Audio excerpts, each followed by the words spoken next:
So all of you are going to be journalists? Can I just make one request that you please don't take my job? Hi, I'm Steve Lopez, columnist with the LA Times. And I've been working in this building right here for 17 years.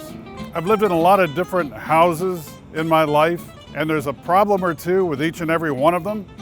Kind of the quirks that really bug you, and then when you move to the next place, you miss the old house. You even miss some of the quirks. As we prepare to leave the building that we've been in since 1934, I'm going to take you on a tour and show you some of the quirks of the LA Times iconic downtown headquarters.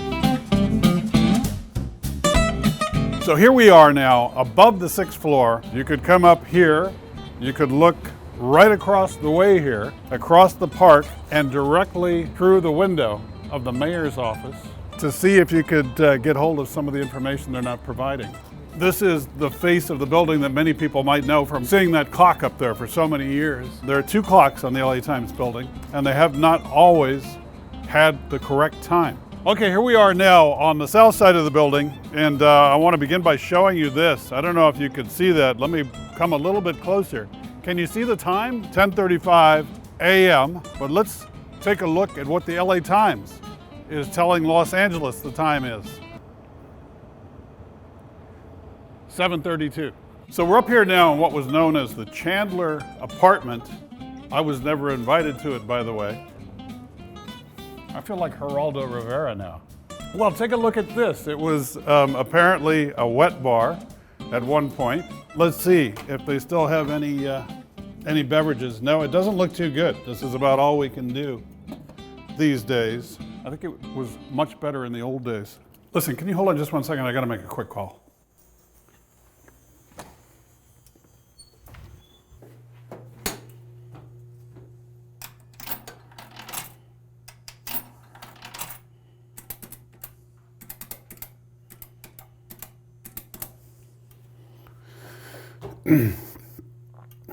Yeah, Dr. Patrick Soon-Chong, please.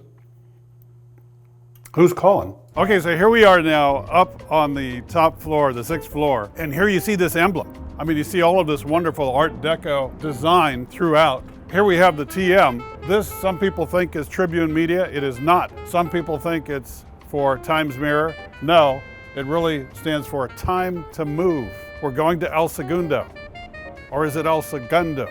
The LA Times headquarters is actually several buildings kind of glued together, and the geniuses involved didn't think that it made any sense to have any kind of architectural conformity. So you go from some really beautiful architecture that you could be proud of, like the Art Deco right here behind me, and then take a look at that, which is architecture that somebody should be ashamed of. I hope somebody went to prison for that, actually.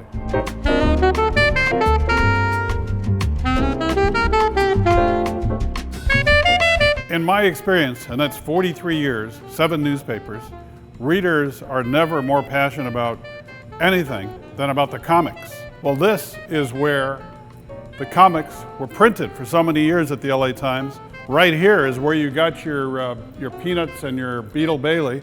And it took a long time to put those comic sections together. And if you'll come with me over here, we'll go through this secret door and into the area where the ink tanks were. Way back in here, the ink would flow through the pipes and through this whole elaborate system and arrive at your house, where almost immediately, as you picked up the newspaper, all of that ink would be on your fingers.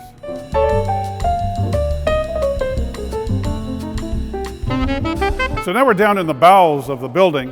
When I first took a peek in here 17 years ago, we were still doing the printing here. That's not been the case for many years. The paper would be on gigantic rolls this high, and they'd be brought into this area to be stored. But things have changed over the years. We've had to adapt. I mean, I've had to adapt. I used to be in the NBA and quit that to take up journalism. And now, this area down here is used for basketball. LeBron who? There have been times, even in recent years, when I had to go somewhere in the building and I got lost. To help people find their way, in some areas of the building, you have these symbols painted on the wall. And here are a couple of them. Take a look at that, and take a look at that.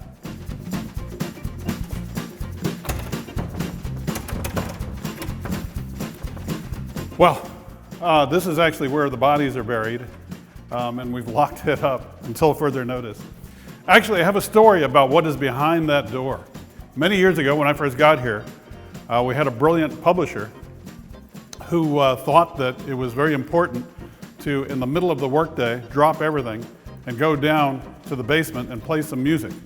So John Perner was his name, the publisher, and he turned this, I don't know what it used to be, but he turned it into a music room. We'd open this up and musicians from up in the newsroom would come down, or for special occasions, such as on Beethoven's birthday, we would have members of the Los Angeles Philharmonic walk into this music room and jam doing Beethoven tunes. So I'm going to be sorry to leave this building and all of the wonderful memories that we've had inside that room over the years. So look, it's a bit of a weird building, kind of slapped together, but it's been a home. It's been my home, and it has a great history. I've met so many fine colleagues here who have done really important work. It's gonna be sad to leave this place, but we still have a mission, no matter where the headquarters is, and that will continue. El Segundo, here we come.